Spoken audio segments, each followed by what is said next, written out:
we want to be the aliens exploring other galaxies, you know. And I grew up watching Star Trek, and Star Wars was the first movie that I ever saw in a theater, and it obviously affected me a lot. And we just want to have these sort of glorious, amazing, I don't know, space future real, you know, and have exciting, inspiring things that when you wake up in the morning, you're glad to be alive. There have to be these things. You know, life cannot, yeah. So. Hello, people. People, I just laid out two videos for all of you to watch. The very first video was that of Elon Musk, in which he was telling the entire world exactly what led to his mind creating something like SpaceX for space explorations, because he watched a movie called Star Trek when he was a kid.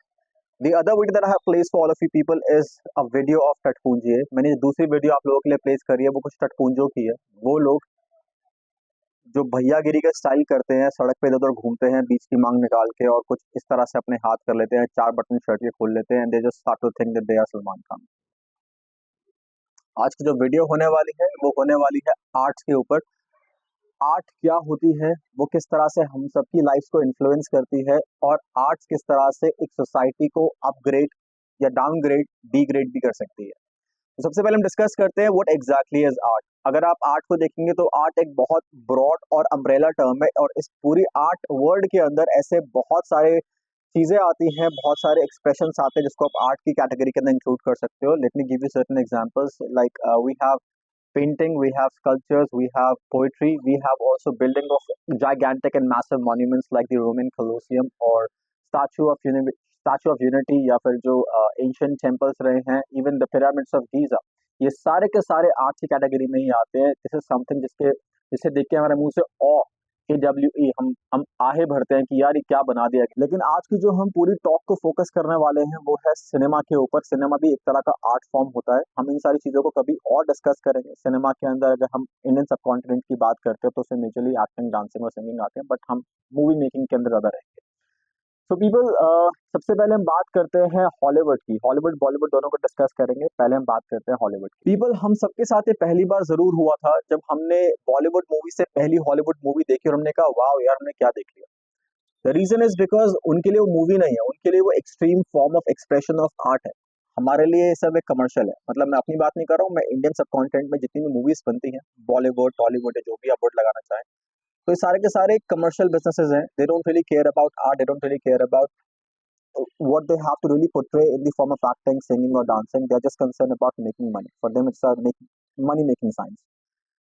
अगर आप Hollywood की movie देखेंगे तो उसके अंदर आपको जो depth देखने को मिलती है, चाहे वो आप लिरिकल डेप्थ देख ले, चाहे आप एक्टिंग के एस्थेटिक्स की बात कर ले, चाहे आप डांसिंग की बात कर ले, चाहे आप स्टोरी टेलिंग की बात कर ले, आप एडिटिंग की बात कर ले, आप प्रोड्यूसर डायरेक्टर की बात कर ले, आप एक्टर एक्ट्रेसेस की बात कर ले. जब वो अपना होमवर्क करते हैं और जब उसके ऊपर वो कंटिन्यूअसली काम करते हैं, तो उसके बाद उनके काम के अंदर अपील आती है, उसके काम के अंदर जो कैरिज्मा निकल कर आता है, it is such a drawing experience.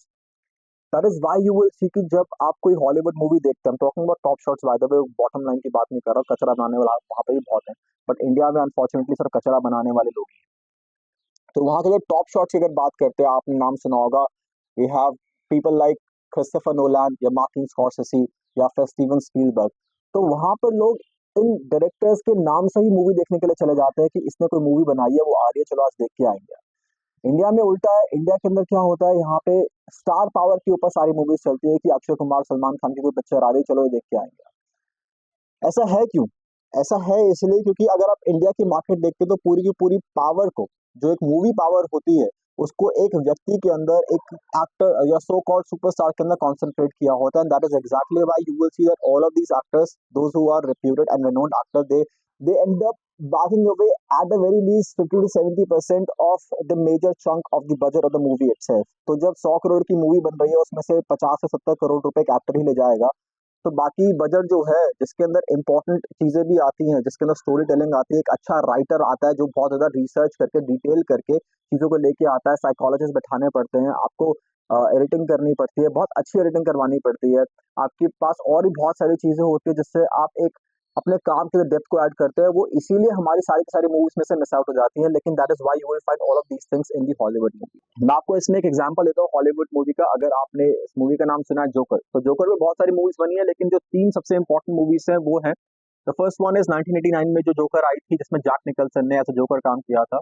तब ऐसा माना गया कि यार इस बंदे ने बार्स को बहुत ज्यादा रेज अप कर दिया, इट्स एब्सोल्युटली डिफिकल्ट और almost next to impossible to beat him now and his acting talent. उसके बाद 2008 के अंदर हीथ लेजर जोकर का रोल प्ले करता है, he steps up to the challenge, he rises up should I say to the challenge and he says that okay let me try. और उसने जो एक्टिंग करी थी उसके बाद वो एक अलग से उसने ही raise the bar to the next level and it is pretty much like impossible.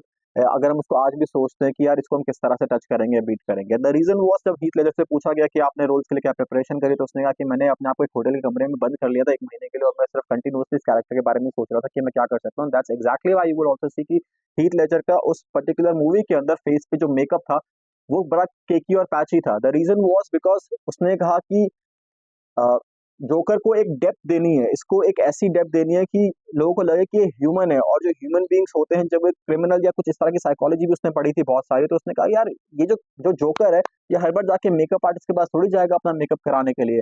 तो ही सजेस्टेड दिस थिंग कि Joker is doing his own makeup, his cakey and patchy makeup was suggesting the fact that Joker is doing his own makeup all by himself every time day. तो आपने उसके scars देखे थे, वो भी कितने natural लग रहे थे। तो ये एक अलग से उसने बार को रेस किया। उसके बाद हमारे पास 2018 के अंदर वॉकिन फीनिक्स, एक अगेन ऑस्कर विनिंग एक्टर है, वो एक्ट करते हैं इस मूवी जोकर के अंदर। और जब वो इस मूवी के अंदर एक्ट आउट करते हैं तो उन्होंने अगेन इस बार को और रेज अप किया।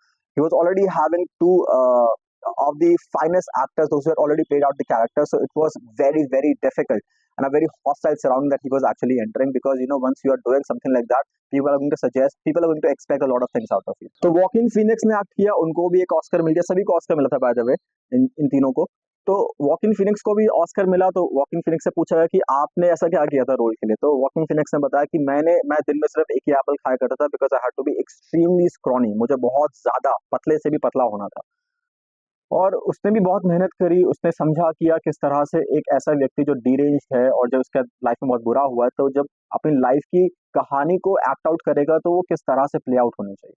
तभी आप देखते हैं कि इतनी इमर्सिव और इनकी इतनी ब्यूटीफुल नरेशंस होती है, इतनी ज्यादा अपील, कैरिस्मा और एनिग्मा होता है इनकी मूवीज के अंदर कि आपको ये मूवीज बार बार देखने का मन करता है। आप 10 बार भी मूवी देख लोगे, वो भी 30 साल पुरानी इनकी कोई ऐसी मूवी देख लोगे, आपको मेरे को फिर से देखनी, उसके अंदर आप गलतियां भी ढूंढोगे, आप फ्लॉज भी ढूंढोगे, तो आपको इतने नहीं मिलेंगे। लेकिन अगर आप इंडिया की बात करते हैं तो इंडिया की इतनी खुद्दू मूवीज बनी होती है कि आप कहोगे यार मैं क्या कचरा देख रहा हूँ। स्पेसिफिकली अगर आपने हॉलीवुड मूवीज देखने वाला बंदा जिसने सिर्फ हॉलीवुड देखी है, उसको बॉलीवुड की मूवीज बिल्कुल कचरा, घटिया और लो क्लास, लो लाइफ, थर्ड ग्रेड ही लगे जो हम बनाते हैं। बट देन अगेन वो क्यों बनाते हैं उस पर मैं आऊंगा आगे जाके।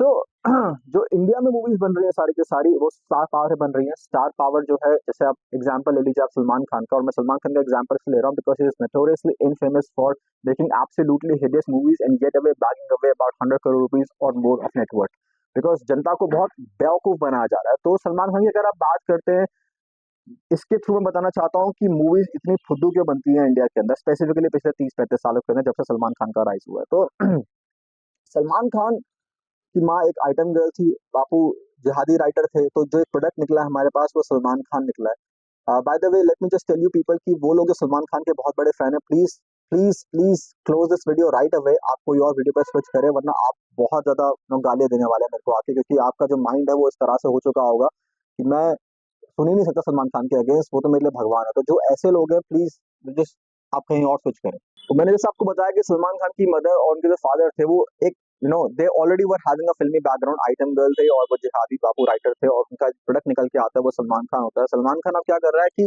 शुरू में तो थोड़ी एक्टिंग करने की कोशिश भी करता था, although he has never taken any formal coaching. Dance जब वो करता है तो आपको मालूम ही है कि कितना घटिया भद्दा सा डांस है उसका। 2004 में जो उसकी मूवी आई थी जिसके अंदर ये तौले लगा के नीचे अपनी एस के वो डांस कर रहा था, मतलब मैं 15 साल का था उस वक्त, मैं सोच रहा था यार क्या बेहुदा डांस कर रहा है मतलब। तो उसके बाद इस तरह के और भी डांस है, भाई बक्कल हिलाता है, भाई पीछे कॉलर के पीछे ऐनक लगा लेगा और लोग कहते हैं वाह वाह भाई ने क्या काम कर दिया। और इसी तरह के फिर हमें biodegradable products, non biodegradable products in the form of human beings देखने को मिलते हैं, जो इसी तरह की चीजों को कॉपी कर रहे होते हैं। Seemingly they are trying to act out the so called inimitable acting of Salman Khan. तो हमें वो सड़क पर चलते हुए मिलते हैं छिछोरे से लोग, इस तरह से बीच की मांग निकाली है कि आप पहनिए, और इस तरह से उन्होंने शोल्डर्स वो अपने हाथ कर रखे हैं, and they are making a fool out of themselves. तो इस तरह के जो लोग होते हैं वो इसी तरह की मूवी से बेसिकली निकलते हैं कि वो ऑब्सेसिवली इस तरह की मूवी को देख लेते हैं। तो जो सलमान खान था जब वो शुरू में आया तो उसने थोड़ी बहुत एक्टिंग करने की कोशिश भी करी, लेकिन उसके बाद में समझ में आ गया कि यार बिना एक्टिंग के भी काम चल सकता है। वो कैसे चलेगा कि अगर आपकी फ्रेंडशिप कुछ ऐसे लोगों के साथ हो जाए जो बहुत ज्यादा ताकतवर है, जिन्होंने ब्लास्ट करा है मुंबई के अंदर और जो अंडरवर्ल्ड को पूरा कंट्रोल करते हैं, अगर आप इनसे हाथ मिला लोगे जाकर तो आप पूरे की पूरे नेक्सस को कैप्चर कर सकते हो। दैट्स एग्जैक्टली आप देखेंगे 95 97 के आसपास की बात अगर बात करता हूँ तो वहां के बाद से Salman Khan has literally stopped acting whatsoever. तो उसको बस वहीं पे ही काम रह गया था कि मैं नाक को ऐसे हाथ लगाऊं, मैं एक बहुत ही फेक जाली एक्सेंटेड एंड हाईली एंजलासाइज इंग्लिश में बात करूं जो कि बिल्कुल सुपर फेक लगती है। उसके पास ज्यादा मुझे लगता है वोकैबुलरी भी नहीं है बात करने के लिए, तभी वो घिसे पिटे दो चार वर्ड्स यूज कर पाता है। इसके अलावा अगर आप बात करोगे उसने पूरी मेहनत बॉडी पे करी है, एक्टिंग भी कभी करी नहीं है। And it also make sense क्योंकि एक्टिंग को इंडिया में पूछता कौन है, एक्टिंग इज फुद्दू चीज के लिए आपको क्लासेस लेनी पड़े। अरे यार आप जिम जाओ, आप डांस करो, यू नो वो चीजें जो कॉन्सर्ट में होती है वो हमें पिक्चरों में देखने को मिलती है हमारे देश के अंदर। तो ये सारी की सारी जो चीजें थी सलमान खान ने इसको अप्लाई किया, उसने एक अंडरवर्ल्ड के साथ एक ऐसा नेक्सस क्रिएट किया कि वो सारी की सारी जो स्क्रीन होती हैं पूरे इंडिया के अंदर उसको कैप्चर कर लो, किसी और की मूवी को लगना ही मत दो। जैसे आपको गोविंदा ने भी बताया था अपनी एक पर्टिकुलर वीडियो के अंदर, वो कंप्लेन कर रहा था कि किसी की मूवी को रिलीज ही नहीं होता। फिर ईद दिवाली और क्रिसमस अपने आप हिसाब से बांट लो, वहां पे किसी और की मूवी आएगी नहीं, भी आपने पहले अनाउंस कर दिया कि मेरी मूवी आ रही है। जो सबसे इंपॉर्टेंट डेज होते हैं जहाँ पे लोगों के पास पैसे होते हैं वो खर्चना चाहते हैं, you also capture all of those things. Entry और एग्जिट गेट्स दोनों को आप कंट्रोल कर लो कि आपके मर्जी के बिना कोई सिंगर गा नहीं सकता, जो उसने अरिजीत के साथ हाल किया, विवेक ओबरॉय के साथ हाल किया, ऐश्वर्या के साथ हाल किया, जो बाकी लोग हैं और भी हाल किया होगा, जो स्टोरी से अभी तक हमें सुनने को नहीं आई है, वो बहुत सारी स्टोरीज है। तो इससे एक ऐसा माहौल क्रिएट हुआ है जहां पर राइटर की जरूरत नहीं है, जहां पर एक्ट्रेस की जरूरत नहीं है, जहां पर कोई एडिटिंग की जरूरत नहीं है, जहां पर कुछ जरूरत ही नहीं है किसी चीज की। आज अगर सलमान खान जैसा बंदा अपनी ही एक मूवी बना जिसमें वो खुद ही प्रोड्यूसर, डायरेक्टर, एडिटर, डायरेक्टर सब है ना, लोग तब भी जाकर देख लेंगे। अब वो देखेंगे क्यों, वो भी सुन लीजिए। ऐसी मूवीज लोग इसलिए देखते हैं बिकॉज जब आज से आप 20-25 साल पहले की बात करते हो, 98, 2001, 2002 की बात करते हो, तो उस वक्त मीडिया पे बहुत स्ट्रॉन्ग और स्ट्रिक्ट कंट्रोल हुआ करता था, स्ट्रिंजेंट एक्शंस ले सकते थे ये लोग। आज के डेट में ये नहीं, नेटफ्लिक्स है तो हमारे पास ऑल्टरनेट सोर्स ऑफ मीडिया है देखने के लिए। उस वक्त ये सब कुछ नहीं हुआ करता था। As a result of which हुआ क्या कि जब आपने एक पॉसिटी क्रिएट कर दी मार्केट के अंदर एक पर्टिकुलर कंटेंट की, स्पेसिफिकली क्वालिटी कंटेंट की, और आपने उसको रिप्लेस किया सब स्टैंडर्ड स्पूरियस क्वालिटी कंटेंट के साथ, तो लोगों के पास कोई ऑप्शन नहीं बचा। And people are also fucked up in their lives. वो कहते हैं कि मैं कितना झेलूंगा ऑफिस का, चलो कुछ देख लेते हैं। तो बाय फोर्स उनको एक ऐसी बेकार की घटिया पिक्चरें देखने को मिली जिसके अंदर कोई एक्टिंग नहीं थी, कोई स्किल, कोई टैलेंट नहीं था, एब्सोल्यूट हिडियस और इंसिडियस चीजें स्क्रीन पर दिखाई जा रही थी and people were watching it. धीरे धीरे करके वो जो चीजें जो राजकुमार साहब की अगर आप एक्टिंग देखते हो, या अमजद खान सर की एक्टिंग देखते हो, या फिर ओम पुरी साहब, या नसीरुद्दीन शाह की एक्टिंग, तो ये एक्टर हैं जो एक्चुअली में अपनी एक्टिंग में जान डालते हैं, दिन रात प्रैक्टिस करते हैं और एक एक रोल को, एक एक किरदार को बहुत अच्छे से निभाते हैं। Look at Salman Khan. An actor is required to play a character, but in Salman Khan's all the movies, almost all the bloody time, inadvertently, the character ends up becoming Salman Khan, which is absolutely bullshit. But then again, because it has been peddled for so long and so much of PR has been done, कि आज educated लोग भी ये सोचते हैं कि यार क्या भाई ने क्या एक्टिंग कर दी है। और इसीलिए हमारे पास एक ऐसी ब्रीड ऑफ जनरेशन खड़ी हुई है इस 10-15-20 सालों के बाद कि आज ये कंटिन्यूअसली सलमान खान की मूवीज देख के वही शर्ट के बटन खोलना, इसमें कोई एक्टिंग डेप्थ नहीं है, जिसके अंदर कोई भी सेंस मेकिंग ही नहीं है। आज लोग इसकी मूवीज देखना चाहते हैं, यही रीजन है। बाकी इसके अलावा लोगों को पिटवा देता है, ये पचासों चीजें उसके अगेंस्ट हो रखी हैं।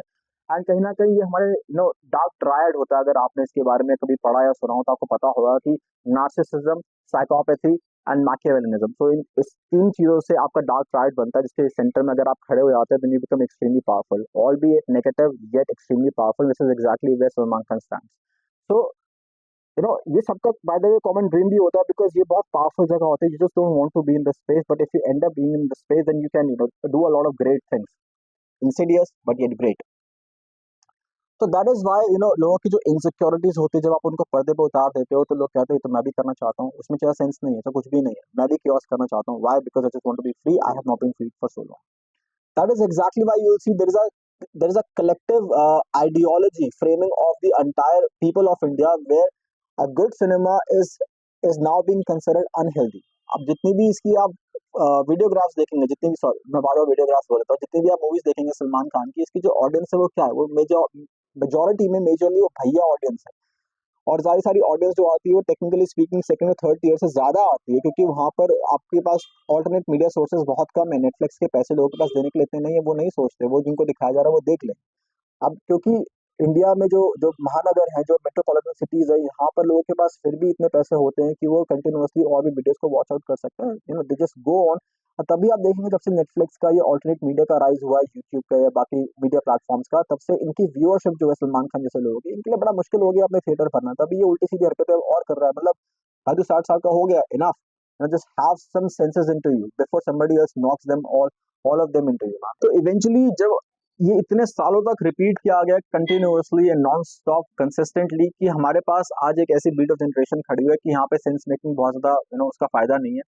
मुझे याद है जब मैं ओपेनहाइमर मूवी देखने गया था, तो जब मूवी खत्म हो गई तो मैं बड़ा परप्लेक्स फील कर रहा था यार, कि मुझे मूवी समझ में नहीं आई है। And I was feeling this कि मैं अकेला नहीं हूँ। मतलब मुझे आखिरी में पता लगा लास्ट में कि मैं अकेला नहीं हूँ, मेरे ऐसे और भी कुछ लोग हैं, कि मेरे साथ में जो ग्रुप बैठा हुआ था 2 रोज छोड़ के, तो वो बात करती है यार, ये मेरे को मूवी समझ में नहीं आई, इस सीन में ये क्या हुआ, इस सीन में वो क्या हुआ, so the thing that I want to tell you is कि जब हॉलीवुड मूवीज देखते हो तो it actually pulls its audience up as well. Why? Because it always challenges you to be with it. आपको समझना पड़ता है कि हो क्या रहा है। अगर आप इंसेप्शन मूवी देखेंगे तो हो सकता है कि वो आपको फर्स्ट टाइम में समझ में भी ना आए, क्योंकि वो बनाई इस तरह से गई है कि वो आपको फर्स्ट टाइम में समझ में ही नहीं आएगी। ओपेनहाइमर के अंदर जो कट टू कट एडिटिंग हुई है, जो इतने सारे फ्रेम्स खट खट करके चलते हैं, तो वो समझने में थोड़ा हमें दिक्कत होती है। बहुत सारी मूवीज है जो हमें समझने में दिक्कत होती है, and that is how exactly the audience grows up. यहाँ पे dumbing down of the audience हो रही है। यहाँ पे इंडिया के अंदर कोई मूवी बनती है तो उसका लॉजिकल सेंस रीजनिंग है क्या? भाई, एक लड़की, एक ही कहानी है जो हमें 70 साल से दिखाई जा रही है, कि एक लड़का एक लड़की को प्यार हुआ, समाज अगेंस्ट आया, या उसने कोई टेररिज्म का एंगल डाल दिया, और उसमें सलमान खान आएगा अपने कंधे बजूका रख के और वो उड़ा देगा सबको। They will live happily ever after. इसके अंदर आप 4 गाने इधर उधर रैंडमली प्लेस कर दो और बस दैट इज इट। क्योंकि आपको इंडिया को बनाया गया इस तरह से कि एक बड़ी सी थाली है, उसमें चावल, रोटी, दाल, रसगुल्ले, दही सब डाल दो और खिला दो। और इंडिया की जो टॉलरेंस पावर है, जो एपिटीट की टॉलरेंस पावर है, वो बहुत जबरदस्त है यहाँ पे इंडिया में। मतलब आप ये सारा मसाला ही बिकता है। अगर उनको कोई प्रॉपर चीज बोलोगे ना कि एक एक करके खा लोगे, नहीं, मेरे को मेरा बोलस ही बहुत बड़ा होना चाहिए। तो इस तरह की जो चीजें हो रही हैं अक्रॉस इंडिया, ये पूरी पूरी dumbing down of the system है, ऑफ द पॉपुलेशन है। तभी आप देखेंगे कि जितने भी लोग जो एक्चुअली ट्रूली सलमान खान के फैंस हैं, आज तो फिर भी थोड़ा बहुत लोगों में सेंस आ गया, वो समझते हैं कि स्टुपिडिटी कर रहा है ये। बट पहले तो लोग बिल्कुल लड़ जाया करते हैं। हम इवन टॉकिंग अबाउट पीपल जो एजुकेटेड है, क्योंकि मुझे याद है 2005 के अंदर मैं 11th क्लास के अंदर था, तो मेरे दोस्त ने मुझसे पूछा how do you like Salman Khan. तो मैंने कहा मुझे तो बिल्कुल पसंद नहीं है, मेरे को बहुत बेकार लगता है। नहीं सर, तू चूतिया है। तो मैं हूँ भाई, क्योंकि मैं सेंस की बात कर रहा हूँ। जहां पर एक मुशायरा लगता है ना, जहां पर एक बहुत बड़ी ऑडियंस लगती है, वहां पे अगर वहां पे 100 बेवकूफ लोग खड़े हैं तो एक समझदार का वहां काम नहीं बचता। वहां पे आप भी बेवकूफ बन जाओ, नहीं तो वो 100 बेवकूफ लोग हैं वो आपको पीट देंगे। और पिटना किसे पसंद है? इसलिए दैट इज एग्जैक्टली वाई मैंने भी थोड़ा थोड़ा लाइक करना शुरू कर दिया भाई कि Salman Khan, maybe I am wrong, इसे कहते हैं बैंडवेगन फैलेसी बाय दैट, कि 1000 लोग 100 लोग जो गलत बात कर रहे हैं तो एक समझदार को भी उसका एग्री करना पड़ेगा, otherwise you will feel left out. I don't want to feel left out, and this is exactly how the PR, the mass psychology works, which is aimed brutally against us. तो I hope आपको बात समझ में आई होगी कि कितना detrimental है हमारे लिए हमारा ही कंट्री का सिनेमा। और जब से thank you very much for the alternate rise of media, specifically Netflix, जहाँ पे क्वालिटी कंटेंट देखने को बहुत कुछ है। आई होप कि अच्छे और बेटर लोग आएंगे और आर्ट्स की फील्ड में, ट्रू आर्ट्स की फील्ड में, सिनेमा के अंदर काफी अच्छा कंट्रीब्यूशन करेंगे, जो कई 100 सालों तक याद रखा जाएगा। That is so kind of you if you were listening to me till here. Thank you so much. Have a nice